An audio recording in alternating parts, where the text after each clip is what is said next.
नमस्कार, मैं Uday Shankar. News bioscope में आप सबों का स्वागत है। झारखंड की राजधानी रांची में एक बार फिर नोटों का पहाड़ बरामद होने के बाद दूसरे दिन भी ईडी कई ठिकानों पर छापा मार रही है। जो जानकारी मिल रही है उसमें एक कॉन्ट्रैक्टर हैं राजू सिंह, उनके यहाँ भी पैसों की बरामदगी हुई है और लगातार कैश वहां से बरामद किए जा रहे हैं। हमारे साथ मदन है। मदन, ईडी की कार्रवाई दूसरे दिन भी जारी है और पहले दिन जो मंत्री आलमगीर आलम के पीएस हैं संजीव लाल और उनके जो नौकर हैं जहांगीर आलम, उन्हें गिरफ्तार किया गया है। उनसे भी टिप्स मिली होगी और उसके आधार पर ईडी को कई नए सुराग मिले हैं और उसके आधार पर लगता है अभी ईडी एक्शन ले रही है।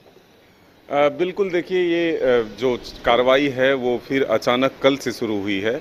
इससे पहले आप जान रहे हैं कि ग्रामीण विकास के जो सचिव थे उनके खिलाफ कार्रवाई हुई थी, उनके घर से भी काफ़ी रकम बरामद हुए थे। और फिर कल जब ये कार्रवाई शुरू हुई तो करोड़ों रुपए बरामद हुए, जिसमें कि ग्रामीण विकास मंत्री आलमगीर आलम के जो ओएसडी हैं उनके नौकर के आवास से जो है करोड़ों रुपए बरामद होते हैं। फिर देर रात तक जो है वो छापेमारी चलती है और सुबह में दोनों की गिरफ्तारी की भी खबर आ जाती है। हालांकि पहले हिरासत में लिया जाता है और बाद में खबर आती है कि उन्हें गिरफ्तार कर लिया गया है।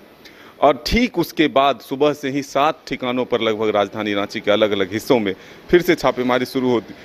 जानकारी ये मिल रही है कि उनसे जब पूछताछ हुई है उसके बाद यह मामला सामने आया है कि आखिर अलग अलग ठिकानों पर भी पैसे हैं।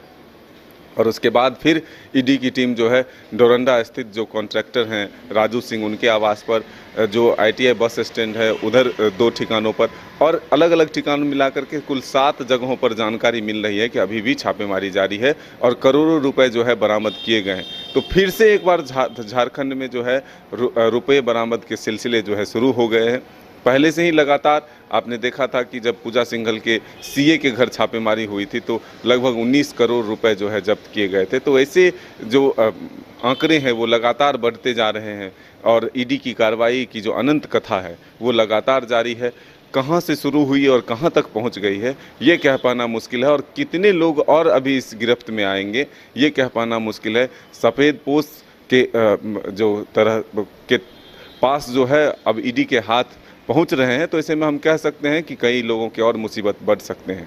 बिल्कुल। और मदन, इस पूरे मामले में जिस तरह से एक सीएस को लिखा गया पत्र भी लीक हुआ है और उसे लेकर भी राज्य सरकार पर ईडी अब सवाल उठा रही है कि भाई हमने आपको कार्रवाई के लिए पत्र लिखा और आपने इसे लीक कर दिया है, तो ये मसला है। और साथ ही कहा जा सकता है कि मदन कि जिस तरह से कल जो पैसे बरामद हुए हैं उनकी गिनती हो रही है, तो अभी भी पैसों की गिनती हो रही होगी और लगता है देर शाम तक ही उसके आंकड़े सामने आ पाएंगे कि कितने की बरामदगी हुई है। बिल्कुल, देखिए अभी छापेमारी जारी है और एक जगह से रकम मिलने की सूचना मिल रही है और जो अलग अलग ठिकानों पर छापेमारी चल रही है वहाँ क्या रकम मिले और क्या कार्रवाई हो रही है ये आने वाला वक्त बताएगा और देर शाम तक जो है रकम के आंकड़े जो है वो हम लोगों के सामने होंगे। तो ऐसे में हम कह सकते हैं कि तस्वीरें जो है अब धीरे धीरे क्लियर हो रही है कि आखिर अलग अलग ठिकानों से किस तरह से पैसों की बरामदगी हो रही है। बिल्कुल, तो कई ठिकानों पर अभी भी छापा चल रहा है और पल पल की अपडेट हम देते रहेंगे। जैसे ही ये जानकारी सामने आती है कि आज कितने बरामद हुए हैं ये जानकारी हम आप तक पहुंचाएंगे। फिलहाल हमारे साथ इतना ही। हमें दीजिए इजाजत और आप देखते रहिए न्यूज बाइस्कोप।